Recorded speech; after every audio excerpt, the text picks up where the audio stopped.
ကိုကအသက်အရွယ်တစ်ခုကိုရောက်နေလို့တတူးထိုးတဲ့အခါမှာအမြင်မြိုင်းချဘူးဆိုလို့ရှိရင်ရွေးချယ်ရမယ့်ဒီဇိုင်းတွေထဲမှာလည်းဒီလိုပုံမျိုးတွေကပထမဦးစားပေးနေနဲ့စဉ်းစားသင့်တဲ့ပုံမျိုးတွေမှာပါဝင်ပါတယ်အခုမြင်တွေ့ရတဲ့မြင်းနီလေးတွေကဆိုလို့ရှိရင် background ရေးဖို့အတွက်ခိုင်လေးက free hand ဆွဲထားတာပဲဖြစ်ပါတယ်ဒီလိုမျိုးရိုးရှင်းတဲ့ background ကိုရဖို့လည်းခိုင်လေးတေချာအချိန်ယူပြီးပြင်ဆင်ထားပါတယ်ဘာကြောင့်လဲဆိုတော့ဒီ client ရဲ့လက်မောင်းမှာရေးတဲ့ပုံနဲ့လည်းတိုက်ရမယ်ပြီးတော့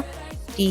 အမြင်လည်းမရိုင်းရဘူးရေးထားတဲ့ပန်းပွင့်လို့လဲ sportive ဖြစ်ရမယ်နောက်ဆုံးအရေးကြီးတဲ့ချက်ကတော့ဧည့်သည်ကလက်ဖြံအတွင်းနဲ့မရေးဘူးဆိုတဲ့စကားကြောင့်ပါပဲအဲ့ဒါကြောင့်မလို့ခိုင်လေးကတေချာလေးပြင်ဆင်ပြီးတော့ရေးပေးထားပါတယ်